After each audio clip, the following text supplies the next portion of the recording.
오늘 부르심의 말씀도 13절, 14절. 본문의 말씀도 13절, 14절 그렇습니다. 욥기 전도서. 욥기 12장의 13절, 14절. 지혜와 권능이 하나님께 있고 모략과 명철도 그에게 속하였나. 그러니까 지혜와 권능, 모략과 명철이 모두 하나님께 속한 것이다. 너희들에게 뭐가 있겠느냐 그런 소리입니다. 근데 여기 모략과 명철은 영어를 보면은 counsel and understanding 이렇게 돼 있어요. 그래서 조금 이 번역이 너무 센 것 같습니다. 그냥 권고와 이해 이런 정도로 생각하시는 게 좋습니다. 그런 것이 다 하나님이 하시는 일이다 그런 뜻이에요. 그가 있으신즉, 그가 허르신즉 다시 세울 수 없고 사람을 가두신즉 놓이지 못합니다. 세상 만사, 인생 만사가 다 하나님의 섭리고 사람이 어쩔 수 없는 일이다. 하나님의 말씀을 순종하고 섭리대로 살아라 그런 말씀입니다. 다시 본문을 보면은 전도서 12장 13절 일의 결국을 다 들었습니다. 일의 결국. 이 전도서는 인생이 헛된 것을 처음부터 끝까지 아주 분명하게 또 철저하게 규명하십니다.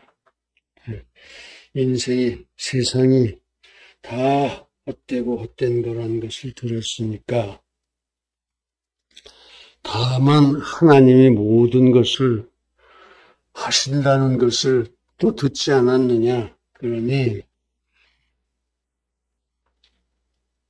하나님이 모든 일을 섭리하시니 인생의 본분을 지켜서 하나님을 경외하고 그 명령을 지킬지어다 하는 말씀입니다.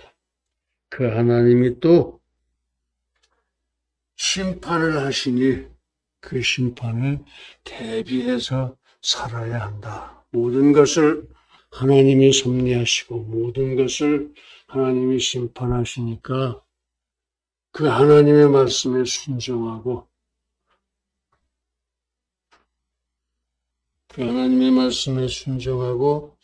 그 심판을 대비해서 살아야 한다. 그런 말씀입니다. 그렇습니다. 하나님은 지혜로우십니다. 또 하나님은 전능하십니다. 왜냐하면 현재의 사실, 과거의 사실, 미래의 사실 한눈으로 보시니까, 현재 진행으로 보시니까 그 하나님이 못하실 일은 없습니다. 뿐만 아니라 그 하나님께서 우리에게 능력을 주시면 내게 능력 주시는 자 안에서 내가 능치 못함이 없느니라 우리도 전능할 수 있어요.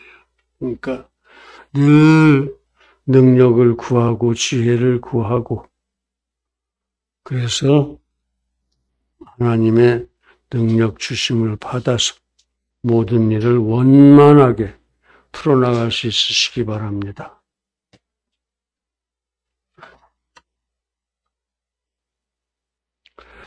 그렇습니다. 하나님은 그래서 전지전능하십니다. 하나님은 세월이 흐르고 세대가 바뀌면 바뀔수록 사단의 귀기가 험악해지니까 하나님도 대신에 더욱 인생이 가치 있는 전능의 지혜를 가지도록 가르쳐 주십니다. 왜냐하면 인생들이 사단에게 이끌려서 연약한 인생들이 사단에게 쉽게 이끌려서 그 반대로 살아가기 때문입니다. 그렇습니다. 하나님은 전지하시니까. 그래서 전능의 지혜를 가지고 계시고 또 하나님은 무한 불변하시니까 세월이 갈수록 더욱 전능의 지혜를 가지고 우리를 인도하십니다. 그래서 이 시간에는 하나님께서 세월이 갈수록 더욱 그 전능의 기회로 우리를 인도하시는, 섭리하시는 내용에 대해서 함께 묵상하고 은혜를 나누도록 하겠습니다. 그래서 첫째는 목적의식을 되찾자. 인생의 목적이 무엇인지 하는 목적의식을 되찾자 하는 말씀이에요. 인생의 목적은 하나님의 영광을 찬송하겠다는 겁니다. 찬송하는 것. 그게 목적의식이에요. 두 번째, 현실을 직시하고 현실이 헛되다는 것을 직시하고 세상이 헛되다는 걸 직시하고 다만 하나님을 경외하고 순종하자. 이게 두 번째 겁니다. 헛된 현실을 직시하고 영생을 바라보자 그런 뜻이에요. 세 번째, 신전의식을 가지고 살자. 신전의식. 코람데오죠. 코람데오. 데오가 하나님이고 코람은 그 앞에 서다 그런 뜻이에요. 항상 하나님의 앞에 서 있다는 의식. 그러니까 하나님 눈치 보고 살아야 된다 이런 얘기입니다. 이 세 가지를 결단하고 은혜를 나누고자 합니다. 첫째, 목적의식을 되찾자. 즉 하나님께서 그 전능의 지혜로서 우리가 목적의식을 갖고 살도록 인도하신다는 말씀입니다. 그러니까 인생의 목적이 무엇이었느냐? 하나님의 영광을 찬양하는 겁니다. 하나님의 영광, 무슨 영광? 세상을 창조하시고 섭리하시는 그 영광. 우리는 거기까지밖에 인식을 못해요. 하나님은 온 우주를 창조하시고 섭리하시지만 우리가 느끼는 것, 보는 것은 세상을 창조하시고 섭리하신다 하는 거예요. 그것만 해도 너무나 영광이 넘치죠. 그거를 우리가 찬양을 하자. 하나님의 창조와 섭리의 영광을 찬양하고 하나님 나라에 머물러 사는 일입니다. 하나님만. 그것이 우리 인생의 목적이에요. 그래서 하나님은 피조물을 몽땅 인생에게 맡기시고 거기서 즉 하나님의 나라에서 우리가 하나님의 청지기가 되게 하신 것입니다. 그런데 인생이 그 위치를 지키질 못했지요. 인생이 불순종으로 딴짓만 하고 다니다가 결국은 거기 낙원에서 쫓겨납니다. 그렇게 인생의 고통의 삶이 시작되었습니다. 왜냐하면 인생이 하나님을 떠난 삶 자체가 고통이고 하나님을 떠나는 순간부터가 슬픔이기 때문입니다. 그러나 하나님은 또 사랑의 하나님이시라. 인생이 그 고통과 슬픔을 통해서 회개하고 돌아와서 거기서 하나님의 영광을 찬양하고 그래서 구원의 반열에 살기를 원하셨던 겁니다. 무릇 내 이름으로 일컫는 자, 곧 내가 내 영광을 위하여 창조한 자를 오게 하라. 그들을 내가 지었고 만들었느니라. 이사야서 43장 7절 21절입니다. 그렇습니다. 바로 그 목적, 하나님의 영광을 찬양하는 목적을 위해서 하나님께서는 인생을 창조하셨고 그 인생의 범죄 이후 지금도 타락한 상태에 있는 인생들을 구원의 반열에 살도록 전능하신 지혜로 섭리하고 계신 것입니다. 그래서 우리의 필요를 늘 채워주시고 또 우리에게 모든 것을 베풀어 주십니다. 그 아들을 우리 대신 죽으시게 하신 하나님이시니까 무엇인들 안 주시겠습니까? 기도하십시오. 무엇이든지 필요한 것이 있으면 기도하십시오. 그렇습니다. 하나님께서는 그렇게 우리 창조의 목적, 즉 인생의 삶의 목적을, 즉 하나님의 영광의 찬송이 되는 일을 그 전능의 지혜로 쉬지 않고 일깨워 주십니다. 그래서 모든 것이 합력해서 선을 이룰 수 있도록 우리 삶을 섭리해 주십니다. 그렇습니다. 그 지혜가 가장 고상한 겁니다. 그걸 믿으세요. 그러므로 이제 우리 모두 아무것도 염려할 필요가 없습니다. 왜? 하나님이 그렇게 섭리하시니까. 모든 것을 베풀어 주시고 모든 것이 합력하여 선을 이루도록 섭리하시니까 우리들의 고통도 기쁨도 고난도 다 합력해서 선이 되어지도록 하나님께서 인도하시니까 하나님께서 인도하시니까 우리가 염려할 것이 없습니다. 염려 안 해도 하나님이 다 해주시니까 두려워할 것도 없습니다.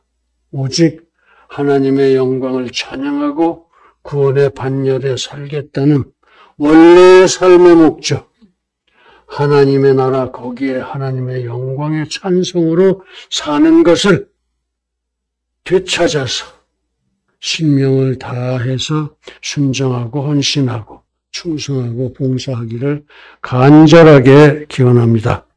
할렐루야. 현실을 직시하고 다만 경외하고 순종하자. 인생은 엄연한 현실입니다. 무슨 꿈이나 가설이 아니라는 말씀이에요. 그렇습니다. 인생은 실제 상황입니다. 현실 상황이에요. 따라서 현실 직시의 안목이 필요합니다. 그것을 알아보는 전능의 지혜는 하나님께서 주십니다. 그래서 그 결과로 하나님은 그 현실을 헛되다 그러셨어요. 헛되고 헛되다다. 전도사가 처음부터 끝까지 헛되다예요. 헛되다.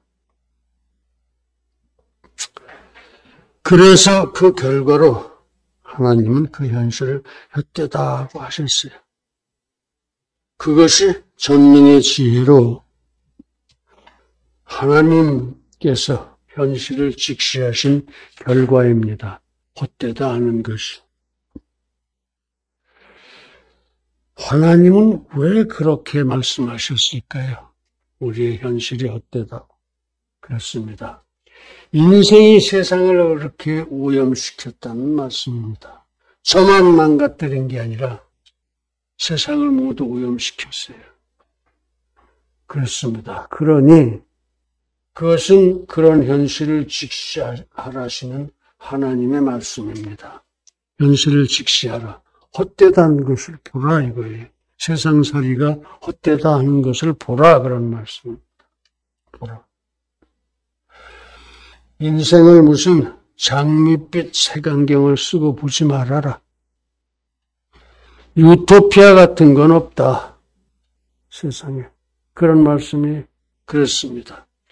우리 인생은 우리의 생각이나 의지와는 상관이 없는 사단의 시간, 환경, 조건 등에 묶여 있어요. 우리들의 삶이, 현실의 삶이. 우리도 모르는 사이에 다 붙들어 잡고 묶고 있어요. 특히 성도일수록 그런 환경에 자꾸 밀어 넣으려고 그럽니다. 사단이. 환경 속으로. 성도가 아닌 사람은 100% 묶여서 그 안에서 살고 있고, 그나마 성도는 거기서 한 발짝 벗어나서 있는데 그냥 두질 않더라 그런 얘기죠. 그래서 그런 무의미한 작동이에요. 그 작동. 반복하고 계속하다가 그렇게 결국은 짐승처럼 죽어갑니다. 불신자가 그런다는 얘기예요. 불신자가. 그러면 지옥에 떨어지는 거죠. 그 죽음보다도 힘든 고통이 영원히 계속되는 그 지옥에 떨어져서 그 속에서 헤매며 사는 거예요. 그 속에서.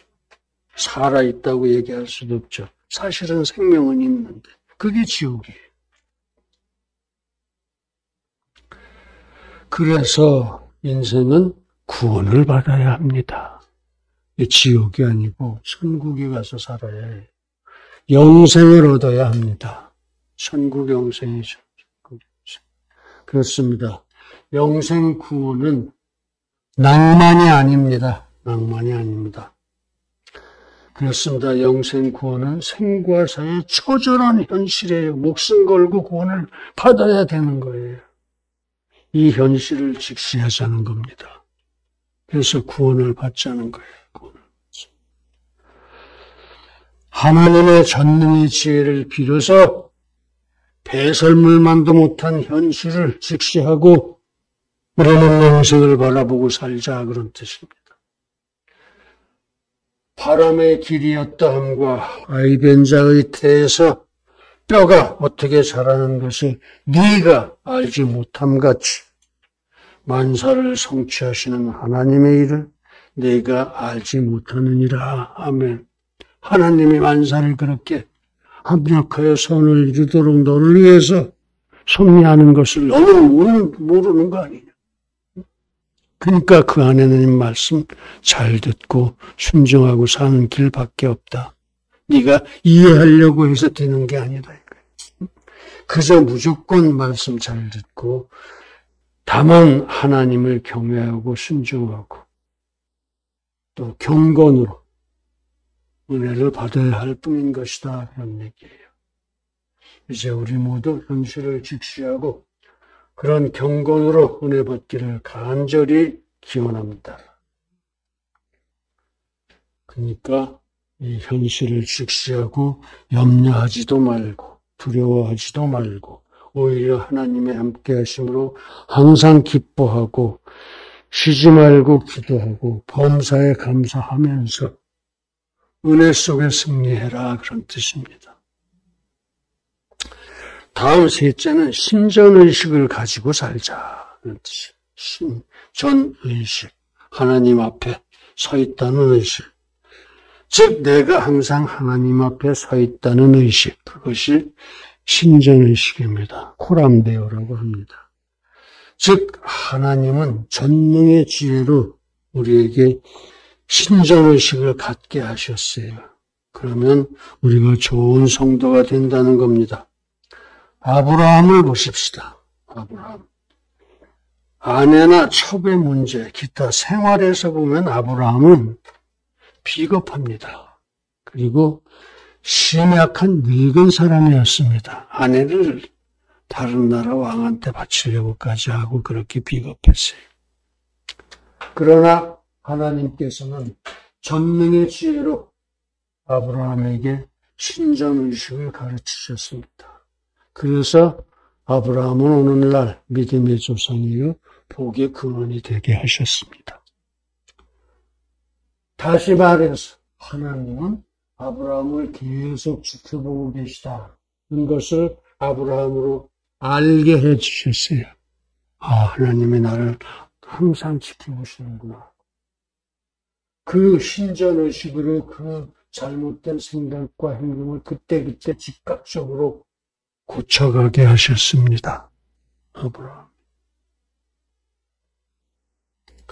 그래서 아브라함은 결국 경건한 순종만이 진리로구나 하는 것을 깨달았어요. 그래서 결국은 독자 이삭을 제물로 드리기까지 이르렀어요. 그 믿음이, 그 순종이. 그게 진짜 코람데오입니다. 그런 코람데오. 이제 우리 모두 그렇게 코람데오 신전의식을 분명히 하고 항상 경건한 순종의 지위로 은혜 받기를 간절히 기원합니다. 할렐루야. 사랑하는 성도 여러분, 그렇습니다. 우리 삶의 자리 모든 것이 은혜입니다. 왜냐하면 이미 우리는 구원을 받았기 때문입니다. 그래서 고통도 고난도 질병도 죽음까지도 모두 은혜입니다. 그런 고통, 고난, 질병, 죽음까지도 모두 내 구원의 한 부분이 된 은혜인 것입니다. 그러므로 아무것도 염려하지 말고 더군다나 두려워하지도 말고 항상 기뻐하고 쉬지 말고 기도하고 범사에 감사합시다. 그러므로 다만 전능의 지혜로 인도하시는 하나님만 순종하십니다. 딴 얘기 듣지 마시라는 얘기에 위하여 우리 모두 목적의식을 되찾읍시다. 현실을 직시합시다. 신전의식을 가집시다. 그렇게 우리 모두 이제 넉넉히 승리의 삶을 살기를 예수님의 이름으로 축원합니다. 기도하시겠습니다. 거룩하신 아버지 하나님, 주께서 전능의 지혜로 인도하시는 데 대해서, 섭리하시는 데에서 우리는 과연 목적의식을 되찾고 현실을 직시하고 다만 주님을 경외하고 신전의식을 갖고 순종할 것을 결단하게 하시니, 즉 우리 믿음 생활의 핵심 부분을 깨우치고 결단하게 하시니 주여 참으로 감사를 드립니다. 우리 모두 그렇게 아버지 하나님 명명백백 승리할 수 있기를 간절히 바라옵고 원하며 주께서 그렇게 인도하실 줄 믿사옵고 예수님의 이름으로 기도드립니다.